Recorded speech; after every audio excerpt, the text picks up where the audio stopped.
Hello and good day again. Today's footage is from the end of September now, and we are still trying to get everything leveled and built out. It just takes a lot of time to move a lot of dirt. So I'm working on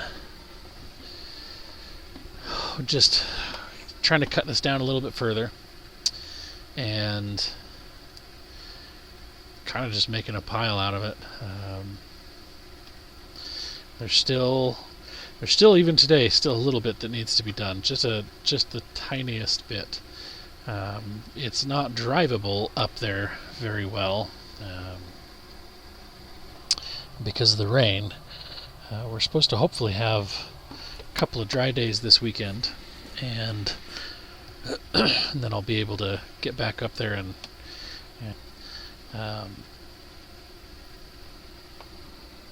but we'll see. That's really just how things go at this point. I'm totally at the mercy of the rains. So who knows? I'm hoping to get some conduit and water line laid, but I need to make sure that everything is sufficient and dry enough that I don't just slip around and destroy myself. Which, as we know from prior videos and experience, definitely happens when there's mud. It is a very challenging thing to fight with mud. So the goal here is just moving things, moving the dirt off to the side so I can use this dirt to kind of build up the edge of the house site. And I'm not really counting this portion in the actual measurement for the width, so when we get some grass down, this will actually be a little bit of a kind of a front yard almost, but it'll be somewhere that just kind of stays grass.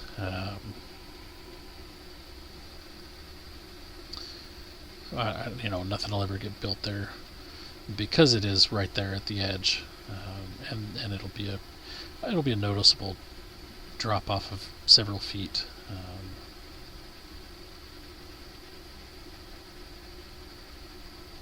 But it'll be kind of nice because it'll always be forest going in there. And I'm doing my best here. As you can see, I'm trying to use the side-to-side motion with the bucket to make sure that it's as level as possible. And I started actually trying to make sure that the tractor was actually level side to side. As I raise it up, I wasn't. Yeah, see, like right there, I've got a little bubble level, and I'm just trying to make sure I raise or lower one side enough that as I do that side to side motion, that I'm actually able to keep where the bucket is level, and that actually made a really noticeable difference in the efforts.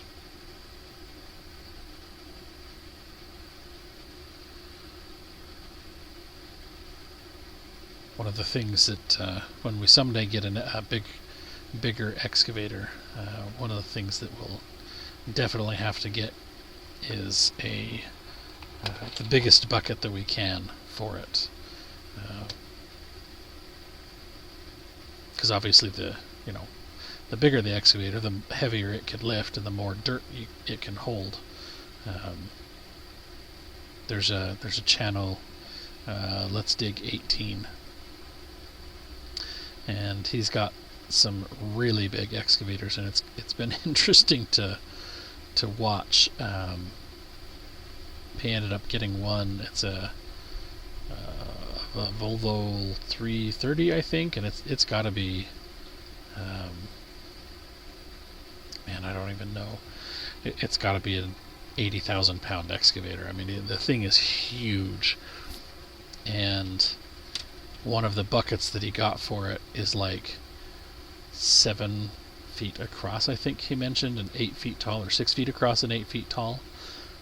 It can hold, I think he said at one point it holds 4 cubic yards of material, which is crazy because that means it could overfill my little dump trailer in one bucket.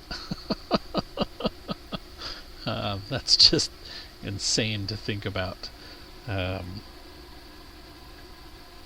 don't know that I'll ever get one that big.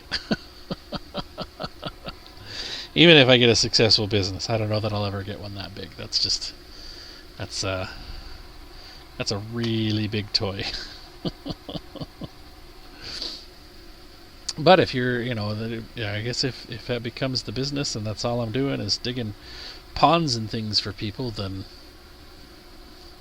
maybe it is worth that kind of, having that kind of a machine. I think a little 10, maybe 12,000 pound excavator is probably more than sufficient for what we're looking to do.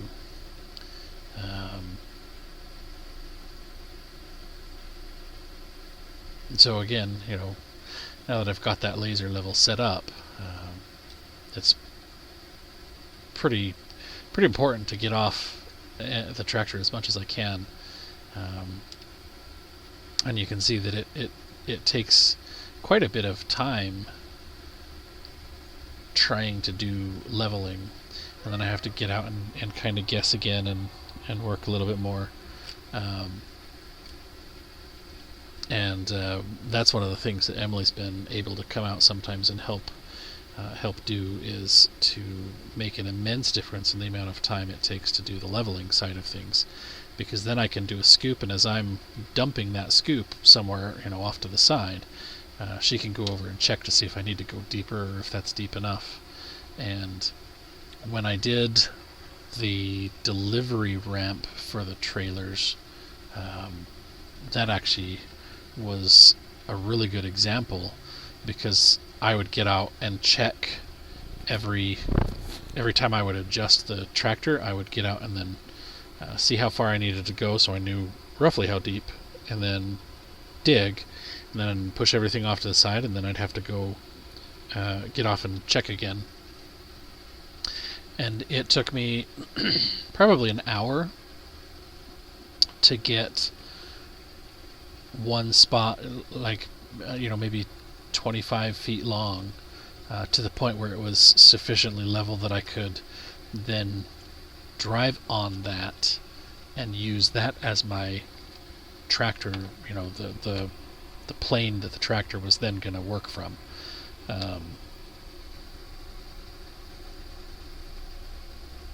Emily came up and helped, and in the same amount of time we did like 3 or 4 times the distance. We were able to completely get that leveled out on that plane going down the ramp that I wanted it. So then I could just go back, and as I'm driving on it, I know I'm on the right plane, so then I can just take out of the hill and dump on the, take off the north and dump on the south to build that up.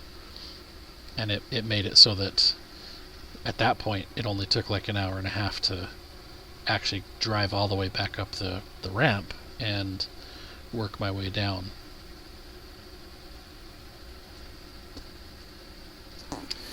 Alright, so that's where we're going to end that particular footage. And then I came back out the next day and I thought I would try and show, kind of from my perspective, what more of what I'm doing. I kind of try to stay away from this particular perspective because I feel like I feel like I'm blocking the camera more than I should. I don't know. Guess you'll have to let me know if y'all think that too. But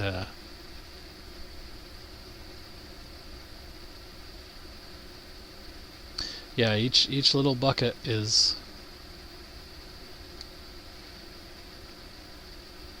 I don't know, roughly 1 cubic foot, because that's only a 16-inch bucket, but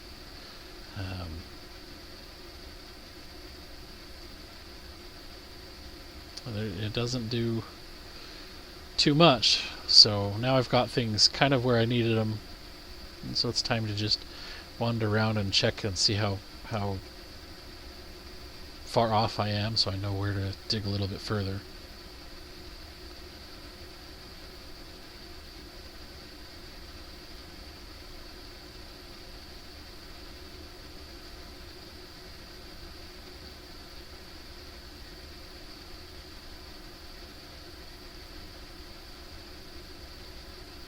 Maybe when I'm done, I'll have to, I don't know, take all of these footages and speed them up again and do like a whole start to finish type of a thing. But you can see there the boom is drooping again. So, like I said before, it only happens when it's cold, so I don't know. I don't know if that's just a leak or if there's a seal in the inside the cylinder that needs to be replaced, or maybe the valve. Once the tractor warms up, once the fluid warms up, I guess it doesn't do it anymore. But see there, it's not that noticeable even when you aren't standing there, staring at it. But when you speed it up 10 times, then it makes you can see that pretty big. So if you look on the right, what you can see what I'm doing is trying to actually push that dirt over as far as I can. I mean, the backhoe only has technically a 9-foot reach.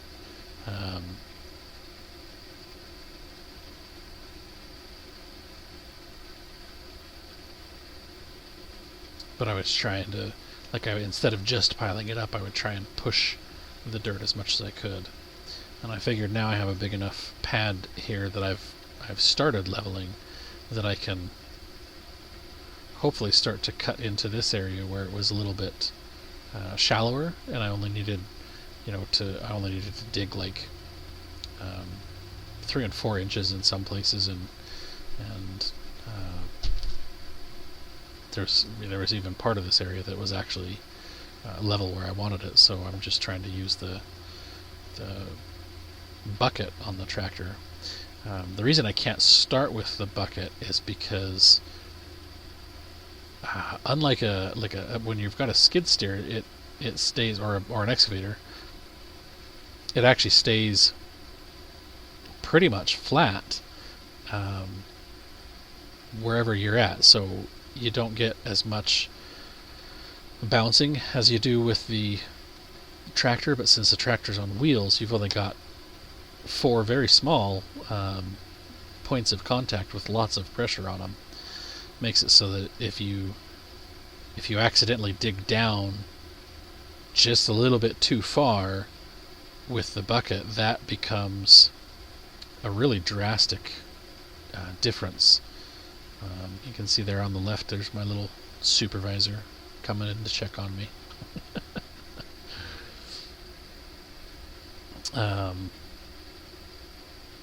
I think skid steers are actually built with, I don't know, maybe bigger hydraulics with better controls. I've only played with one a couple of times, but from what I remember, they have an easier time of maneuvering the bucket, and smaller movements, more fine, I guess, more refined movements were capable than what I've ever been able to get with the tractor, and I think that might just be because of the just the size of the machine, and maybe the size of the cylinders or something. I don't know. I'm not an engineer, so not quite sure. But I have noticed for sure that if you aren't starting with a flat surface, then every single bump that the tires on the tractor end up getting is a very noticeable bump in where you're digging, and that just becomes an exponentially increasing problem. So it's much easier to try and create a level surface with the backhoe, and then come back and use the bucket to to back drag and sort of smooth that out. But even then, the box blade is definitely a far more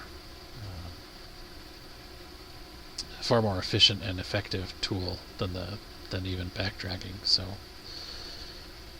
but at this point, I'm working on sort of twofold. I'm trying to dig down to the same plane that I was for the day before, but I'm also starting to work back towards the west here, so that I can get to a point where I'm going to be able to start digging the delivery ramp out.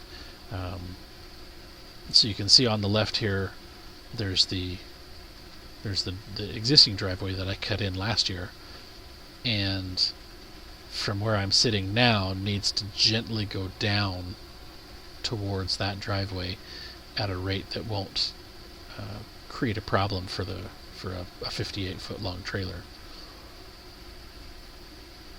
58 foot long and 13 foot wide also.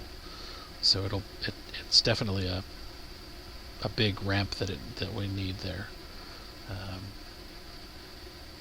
We were actually up there looking at the spot, and Emily had an idea that so it's kind of hard to describe this without the actual footage, but the goal is that the trailer has to be able to back up and turn while it's doing so that they can be parked, parallel to each other and then ultimately connected together. The design, or the idea and the way that I built that was that it's a regular road width at the base where it starts to come up the hill, and then it comes basically parallel to the ramp that I've got there. Let's see here. Alright, so these lines will mark basically the ramp. The left side, the left line is going to be where that ramp slopes off and will create a hill that would ultimately drop down to the road below. I did actually create and leave the ramp that you actually see there in the footage now is actually still there. I left that for ATV or walking access, that kind of thing.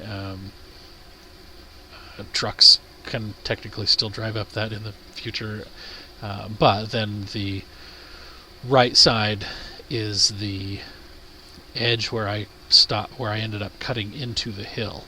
And so you can see as it comes up towards the house site, it actually widens significantly and is about 30 feet wide at that point. And Emily had originally suggested that maybe we could build a garage or carport here, and I didn't think there was enough room. So I told her that we probably needed to stick with the current plan, which is that on the map the carport is on the east side of the house, and then we will build a driveway that goes up to that point. But that thought kind of stayed stuck in my head, and as I have kept working and looking and thinking about that with that in the back, I actually think once that house is in place that we actually will be able to do that. Drill some foundation piers down into the soil, because by then it'll have been compacted and settled by the rains for quite a while, all winter actually. So I think that actually would be a a feasible spot to do that. And then we've got a little place. Well, we'll have to cut a little bit of a turnaround so that you can, you're not stuck always backing in or backing out or something. You can turn in and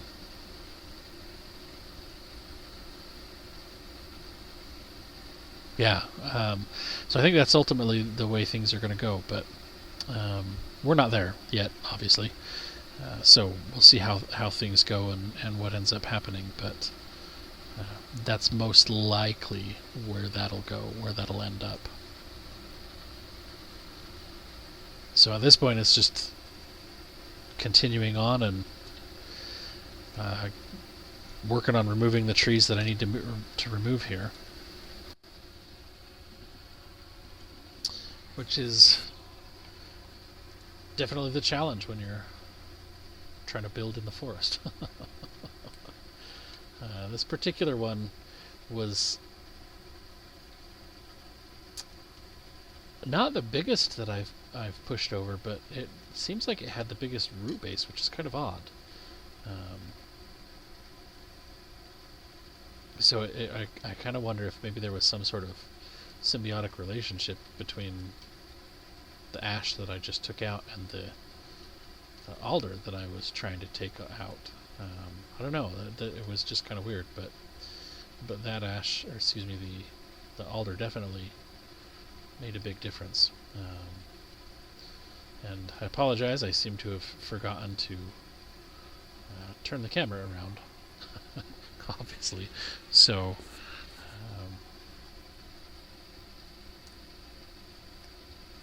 Which, I mean, you didn't really miss much. I was just using the bucket to smooth things out enough that I could get closer, so I could dig around this ash tree. Excuse me, the red alder. And I didn't go for too much longer on today's footage because the sun, as you can see from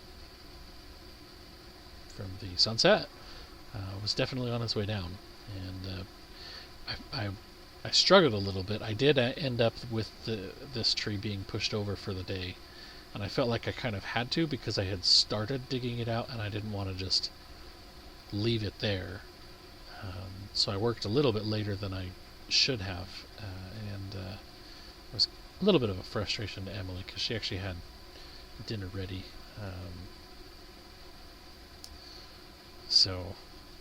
But as soon as the tree was down, then I didn't feel like that was the goal. I just had to make sure that it was not partially dug up in case there was something going on.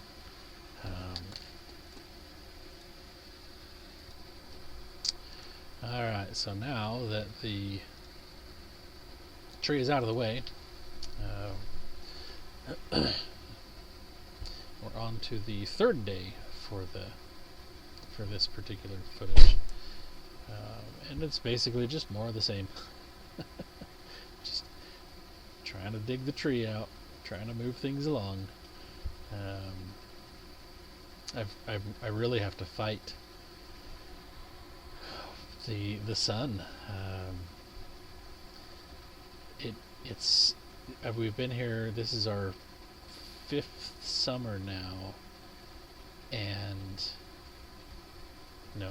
4th summer, and I still never seem to get used to how early the sun actually sets here. I mean, I know it's just it's a latitude thing. We're further north than than in Utah where I grew up, but it really makes a big difference. And like right now, this point in time where it's really starting to set earlier. I mean, right now it's as I'm recording this, it's 5 o'clock, and sun's already fairly low on the horizon. By 7 o'clock it's gone, and that's not even dealing with the frustrations of daylight savings. So yeah,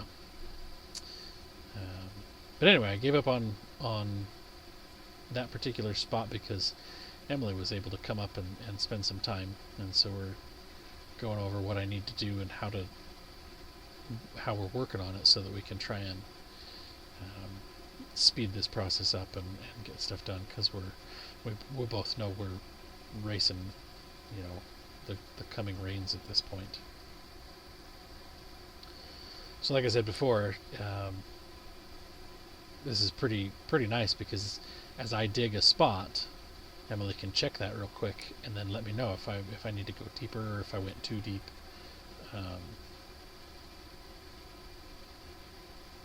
And this is exactly why when you see people, at construction sites, it seems like there's always at least a few people that are just not doing anything.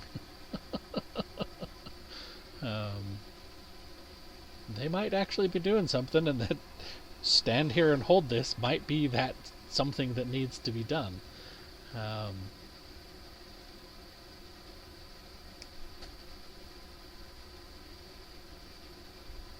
Not that it's the most glorious, but I mean, for instance, it would have taken me a minute and a half to get out and walk around and check things, and then get back on, and then dig a little bit more, and then another minute and a half, get off and walk around and check things, and then if I feel like I'm satisfactory.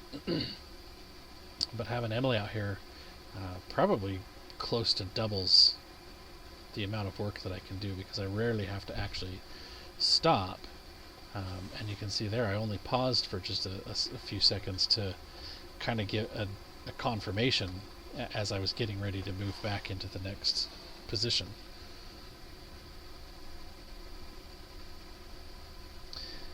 And I've definitely learned the lesson that I need to start a project like this with the laser. If I had actually done that, I'd have saved myself a whole lot of headache, a whole lot of time, and several gallons of diesel.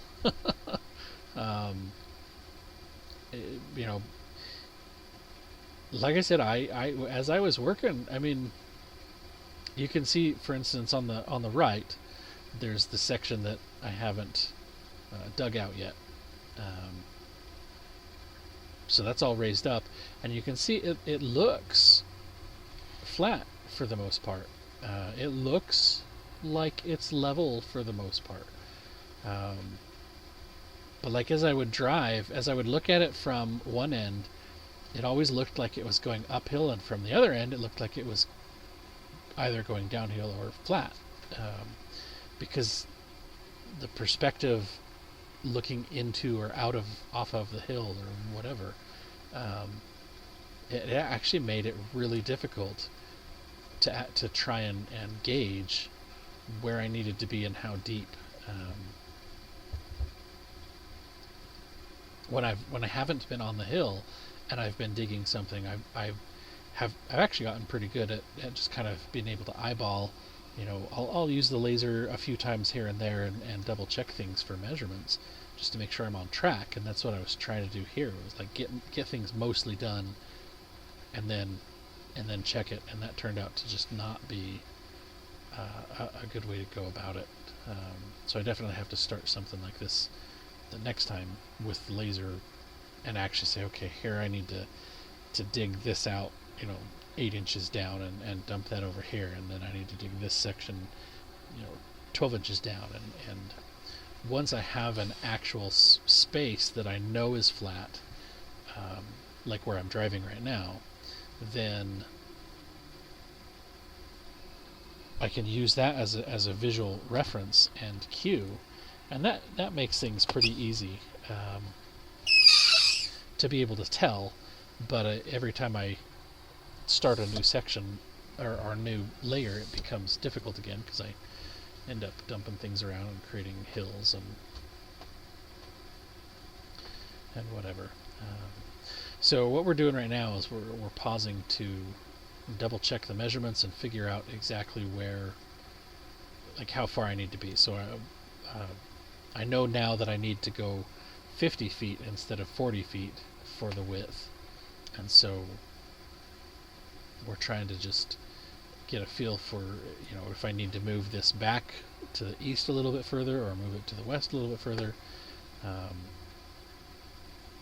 and then how far up into that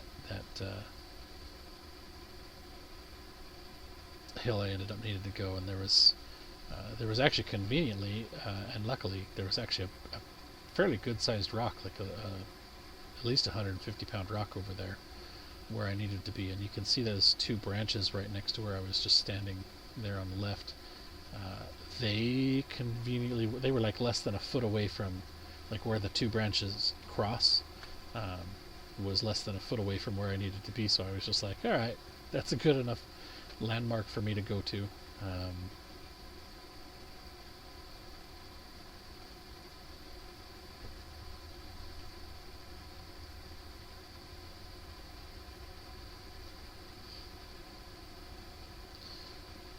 So at this point we're just going to take a lot of that loose dirt and start building up down here, because we know this is definitely the low side.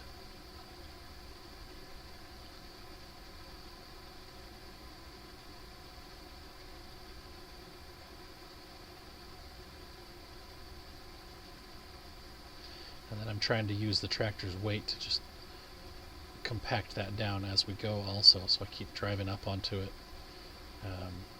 I figured what I would do is build a spot that I could use as a reference, so I'm trying to build a little hill here that so I can actually see how much more dirt I need to build, or bring in and build up. And so every bucket or two I just drive over it a couple of times with the tires to get that ready. We ended up marking a few spots on the east and on the west, so I would have a better visual reference of where flat was, but it's still, even after I started to get that to the point where I thought things were looking level, I would drive over something and I could feel the difference, so I don't know, being on the hill just really threw me off visually.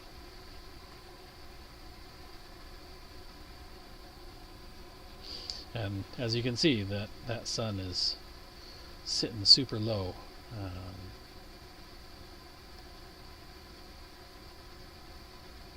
I'm actually going to try and be smart about that this year. In the previous years, I've worked until I got stuck, basically. And I'm trying to not do that this year, because the whole area that I've been working, I actually need to be nice, and I need it to be flat, and I need it to be level, and I don't want to have to try and repair it. So if I can get away with it, I'm trying to get away with not being up there at all while it's wet and rainy, because it just ends up creating too many ruts, too many problems. But I do unfortunately have to get up there at some point, because I've got to get all those alder trees and get them bucked up and bring them down, or at least make a pile out of them, so that I'm not going to so I don't lose them, because that would be super frustrating and sad to lose all that lumber. So that spot right there that I was just backblading, like I said, that's Emily's checking to double check it right now, but that's where I ended up making that nice and level, so that I'd have a good reference point. But since we're running out of light, that's where we ended up calling it for this footage. So as always, thank you for your time and for watching. God bless you and yours, and I hope you stay safe and healthy out there.